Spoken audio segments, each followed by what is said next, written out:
And what do you think this is about? Relationship. Dạ, và cuối cùng mối quan hệ chúng ta nghĩ gì về điều đó? Indiana Jones, where are you? Indiana Jones. Indiana Jones wanted to go on this adventure, Yeah. right? And found himself in the wrong group. Nhà thám hiểm này bắt đầu cuộc thám hiểm của mình và đã nhập vào một cái nhóm sai.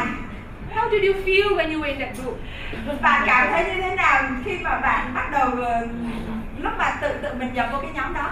Thật ra là bởi vì tôi không biết là vai trò của tôi là gì, cho nên là đầu tiên tôi đi với nhóm nào tôi mới ok. Because at first I don't know my role, so I feel okay when I am being in any group. I can match myself there. Yes, but can you achieve your goal? Nhưng mà bạn có đạt được mục tiêu không? Suýt nữa thì bị mang cái nhóm bổ để mang lên bàn nó bổ. Just I escaped just in time. Otherwise, I could be on the operation board for that surgery team to experience. Yes, and I wouldn't want to be your patient. Dạ, và bạn sẽ nói là tôi không phải là bệnh nhân của quý vị để quý vị mổ đâu. It is about the relationship, isn't it? Knowing the role and the relationship between the agent and the leader. Như vậy đó là mối quan hệ, đúng không ạ? Chúng ta phải hiểu rõ được mối quan hệ giữa quản lý và với đại lý. Because as a surgeon, who is the surgeon? Where is the surgeon? As a surgeon, Chuyên gia phẫu thuật của chúng ta đâu rồi? do you want Indiana Jones on your team? Các nhà phẫu thuật tài ba ơi, bạn có muốn Indiana Jones là trong team của bạn không ạ? Cùng làm phẫu thuật với bạn không ạ? Do you think Indiana Jones can do a professional job on the surgery table? Có thể cho ông ấy cầm dao mổ xử lý bệnh nhân được không ạ? We don't give them the responsibility to secure the patient. We just use them to like patient. Như vậy á là dùng anh này không phải là team member để mà mổ, mà lôi anh ấy lên bàn mổ để thí nghiệm. So you imagine yourself, okay? The patient is your loved one and going for surgery with this surgeon. Just imagine that. Vâng, và hãy hình dung là nếu bệnh nhân là người thân yêu nhất của chúng ta mà trao trên bàn mổ cho cái vị nhà phẫu thuật này.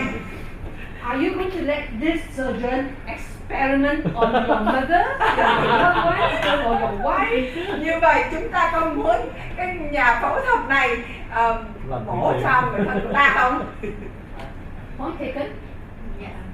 Cause that. The customer Như vậy thì rút ra lại gì? Người khách hàng. needs good care.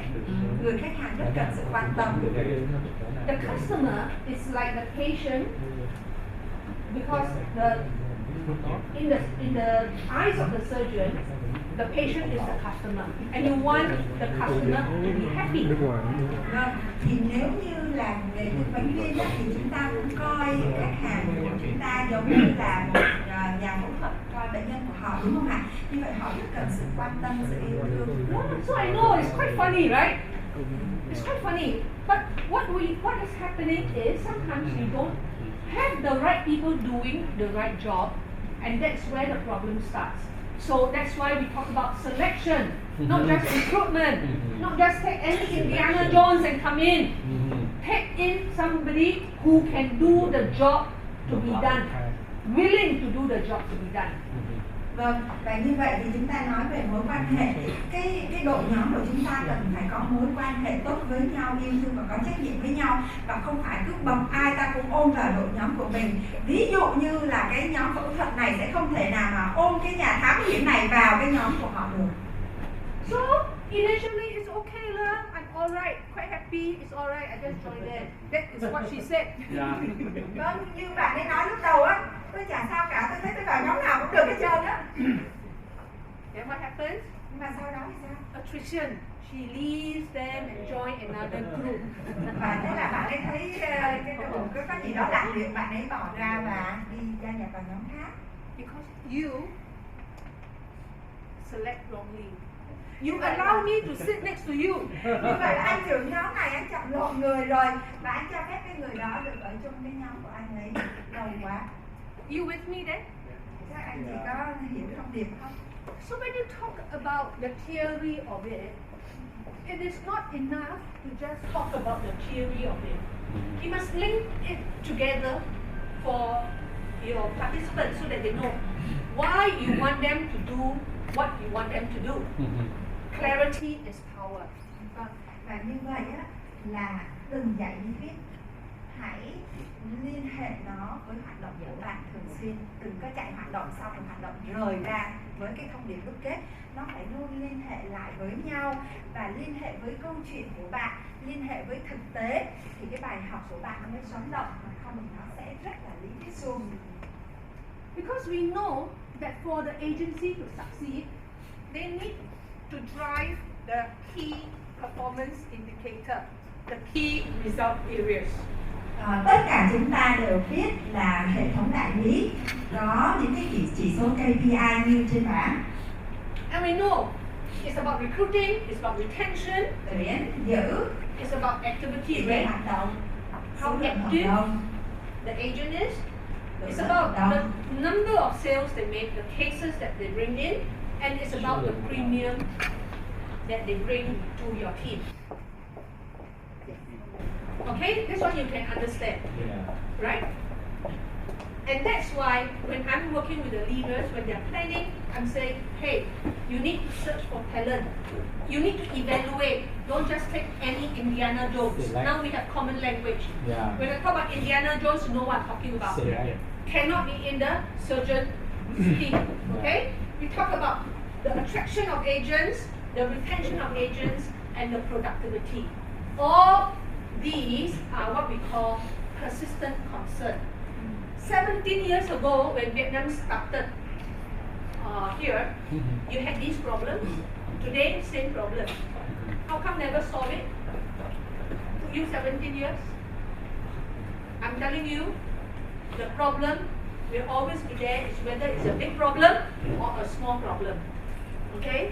So our job is to make sure that the leaders understand that they need to be prepared so that they can address these concerns in order to grow their team.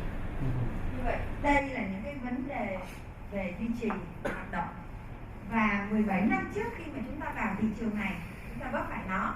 Và 17 năm sau, bây giờ vấn đề này vẫn còn, mà có khi nó lại còn nặng hơn cái thời gian đầu. Tại sao như vậy? Thực sự là trên cả thế giới vấn đề này luôn luôn có. Chỉ là làm thế nào để chúng ta giải quyết nó và giảm thiểu nó đi thôi. Thì chúng ta sẽ nói về số 1 là tìm kiếm tài năng. Không phải là bất cứ ai chúng ta cũng cho vào nhóm của mình, như là Indiana Jones này. Mọi người đã làm hoạt động này rồi, đã biết Indiana Jones rồi. Khi mà ta nói đến vấn đề số 1, ta liên hệ với Indiana Jones, mọi người hiểu ra ngay và đánh giá cái tiềm năng của người đại lý trước khi mà cho họ vào nhóm. Rồi thu hút người đại lý, bởi vì làm cái nghề này cũng giống như là đi tìm đồ cổ dưới đáy biển vậy đó, nó không phải là dễ dàng, có những cái nhiệm vụ, có những cái mong đợi mà nó rất là phi thường. Và nếu như chúng ta không thu hút được người đại lý để làm vào cái nghề này một cách thực sự thì họ sẽ bỏ nghề rất là sớm. Tương tự như vậy, giữ họ và cuối cùng là giúp cho họ sản xuất được nhiều hợp đồng. Okay? So what I normally do is take it to something very practical because it is all about driving the business. Okay? And this is where after the explanation and the activity, you can get them to work on the plan. And this is where you introduce the concept of POAC. Và như vậy là tới cái điểm này á, là chúng ta đã làm cho họ hiểu rất rõ tại sao họ phải làm và họ phải làm những cái việc gì. Rồi từ đây thì mọi thứ rất là dễ dàng, rồi chúng ta sẽ bắt đầu đưa cho họ những cái hoạt động để họ có thể làm những cái chỉ số KPI của họ.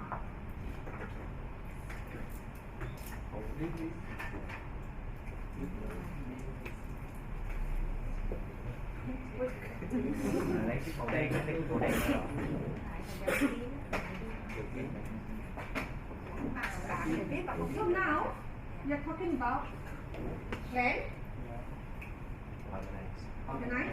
Và bây giờ chúng ta bắt đầu đưa ra khái niệm POAC You activate là your lập brain kế hoạch, tổ chức and you control it. và tạo hoạt động và cuối cùng là kiểm soát. You control by checking. Also, Và kiểm soát là kiểm tra. okay. You must have a checkpoint. Và mình phải có những cái điểm để kiểm tra chứ không phải đợi đến cuối rồi mới kiểm tra. Yeah, checkpoint. Okay. So that's where you must have the planning system, and the planning system is POAC. Vâng, hệ thống này viết tắt POAC chúng ta phải ghi nhớ. You cannot ask the agency leader to plan unless you as a trainer also practice it. Chúng ta không thể nào yêu cầu trưởng nhóm của chúng ta lập kế hoạch nếu như chúng ta không biết lập và không thực hành việc lập kế hoạch đó. So never ask somebody to do something that you yourself not prepared to do.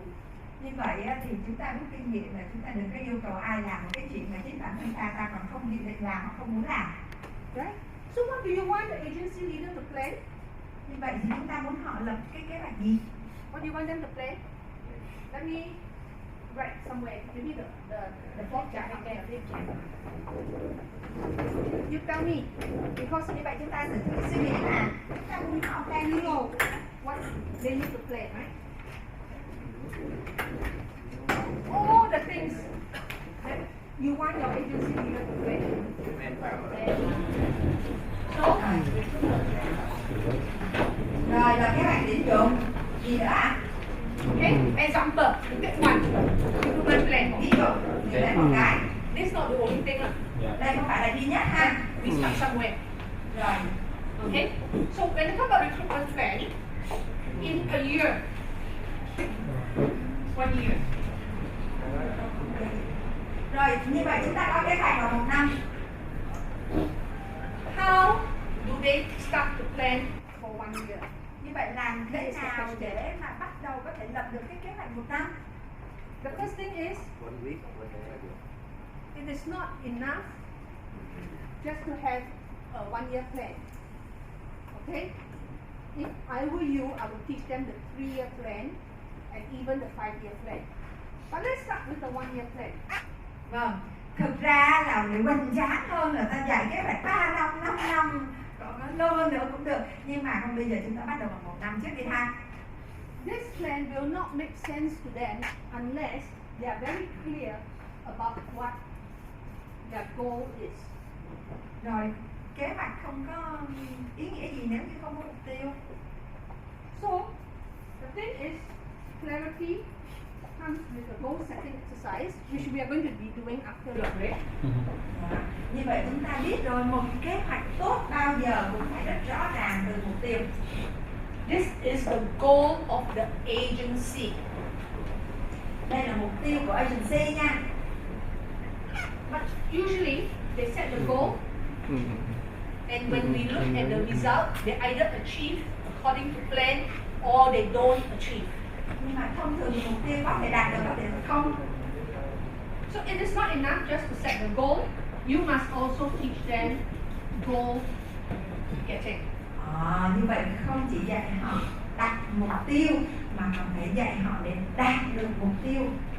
Because when they do goal setting, they will probably do the POA.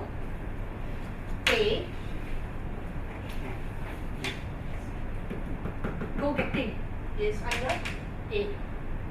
Okay? So if you only do goal setting, you do PO, then you drop the A, they will not get to where they want to go in that 1 year. Như vậy là kế hoạch là mới chỉ có chữ K và chữ O thôi. Kế hoạch và tổ chức cái việc thực hiện kế hoạch. Nhưng mà nếu như chúng ta không thực sự có hoạt động thì chúng ta sẽ không đạt được tới cái mục là giúp họ đạt được mục tiêu. Như vậy là thiếu chữ A rồi. So, as an example,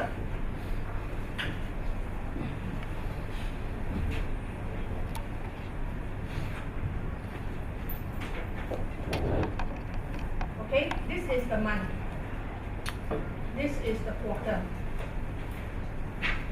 right? This is 6 months, half year. Tôi ví dụ trên biểu đồ là ha, một I tháng, know. một quý, nửa năm. as a company, we do that. We break down our recruitment goals, our recruitment plan, right? Tôi biết là thường thường là mục tiêu là phải chia nhỏ mục tiêu. When you break it down to the month and even to the weeks, you know whether you are anywhere close to achieving what you want to achieve or you are far away. You will know the situation. Vâng, và chắc chắn là khi mà chia nhỏ mục tiêu, thậm chí chia theo hàng tuần là mình biết rất rõ mình có đang đạt được mục tiêu hay không rồi. Không phải chờ đến cuối năm mới thấy. And that's why you need to have a plan. So that you know whether you are going to achieve it at the end of 12 months. Vâng, và chính vì vậy cái kế hoạch nó quan trọng để nó giúp cho chúng ta đạt được cái mục tiêu của cái 12 tháng quá dài. Okay? Same, when I give you an analogy.